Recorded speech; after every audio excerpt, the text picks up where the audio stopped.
Pleased to be joined now from Colombo by Sri Lanka's Foreign Secretary, Dr. Kohona1. He has served in a number of key positions throughout his career, including his time as the chief of the UN Treaty Section in New York. Dr. Kohona1, I know it's early there in Colombo, and I'm honored to have you on the program. Thanks for your time, sir. Thank you very much for the opportunity. I know you heard the comments that MIA made on this program some weeks ago. Let me start by asking a very direct question. Is the government of Sri Lanka engaged in genocide? I think there is an accepted meaning to the word genocide. In Sri Lanka, 54% or more of the Tamil population does not live in the areas controlled by the Tamil Tigers. They live in the south, in and around Colombo, under government control. If there were genocide in Sri Lanka, I wonder what all these Tamil people are doing, living under the control of the government, because I feel that they are comfortable, they get about their lives in the normal way, and they have no problem with it. If there were genocide, I don't think this situation would exist. In fact, this entire comment is misconceived, and it's the result of misinformation. MIA is a great artist, and we wish her well. But I'm sorry, I think she is misinformed, and it's best that she stay with what she's good at, which is music, not politics. There's a whole complex situation on the ground in Sri Lanka, as you heard before. There is a group of terrorists, the Tamil Tigers, challenging the government. For a long time they controlled territory. They even had a basic air facility and a naval facility.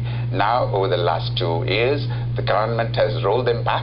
Now they're limited to a very small area in the northeast of the country. As you heard before, they're limited to an area as little as 100 square kilometers, which is roughly about 30 square miles.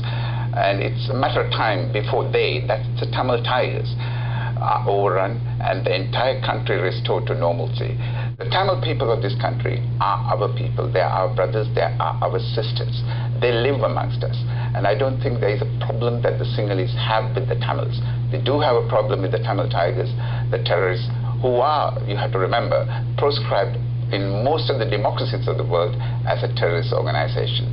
Not only are the Tamil Tigers proscribed, their front organizations are proscribed, and many of their leading members are currently being prosecuted in countries like the United States, Canada, Britain, Australia, France, Italy, etc.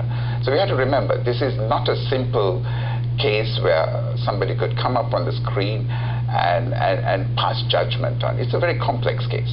But I must say that the government is doing all it can to deal with this situation, this terrorist situation, without harming the Tamil population of Sri Lanka, the civilian population of Sri Lanka. The vast majority, I must repeat, of whom live in areas controlled by the government. Even the United Nations of late has had something to say to your government, though, about firing on civilians. What say you about the UN's concerns about your military operations and the strategic targeting of civilians? The United Nations later withdrew that statement because the government demonstrated categorically that it did not fire on civilians. It doesn't need to fire on civilians. The prize is almost within its grasp. It has almost wiped out the Tamil Tigers from the areas that they controlled. In fact, there's no need for us to fire on civilians. In fact, we need to get the civilians onto our side. It's the Tamil Tigers who herded the civilians, a large number of them, into this enclave in which they're surrounded now. There, the civilians are being used as a human shield. You know that this situation exists elsewhere in the world, where civilians are paying the price for the ambitions of a small group. In the northeastern of Sri Lanka, that is exactly what is happening. There are thousands of civilians who are held against their will in this enclave by the Tamil Tigers as a shield against the government advance. In fact, over the last few days, over 35,000 of these civilians have escaped. They've run through the Tamil Tiger lines and come over to the government side.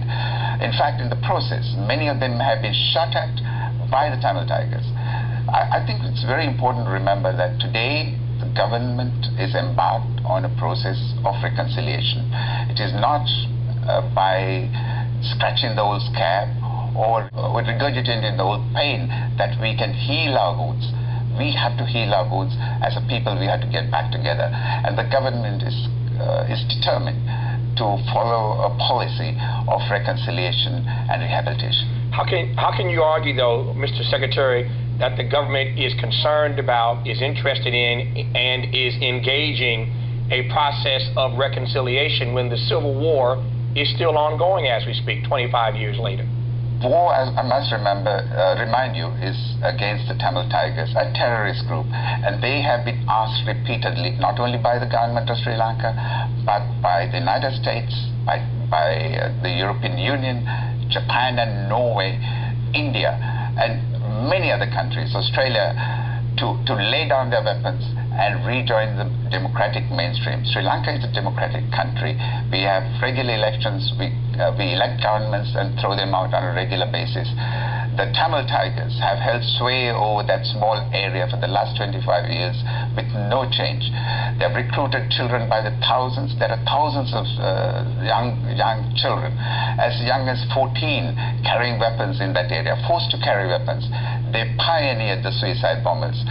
The government is carrying a campaign against this group, not against the Tamil civilians. A huge number of measures have been put in place to make the Tamil civilians feel comfortable in the country. In fact, I believe that we have done more than many other countries in the world which have a minority. You referenced in our conversation a moment ago, Mr. Secretary, my conversation earlier with Ravi Nesbitt, who is the bureau chief for the Associated Press in Colombo. You referenced him when you suggested that earlier this program we did in fact hear that the Tamil Tigers have been quarantined in a 30-square-mile area in the northeast part of the country. What you did not reference, that reporter also said, is that it is very difficult for reporters to get this story out. You heard me ask MIA if in fact there is genocide going on, and you've already addressed that issue. But I asked her if there was genocide going on, why we are not hearing more about it around the world. Her response was the same as Mr. Nesman's, that the government won't let the media cover this story. True or false? And if true, why not?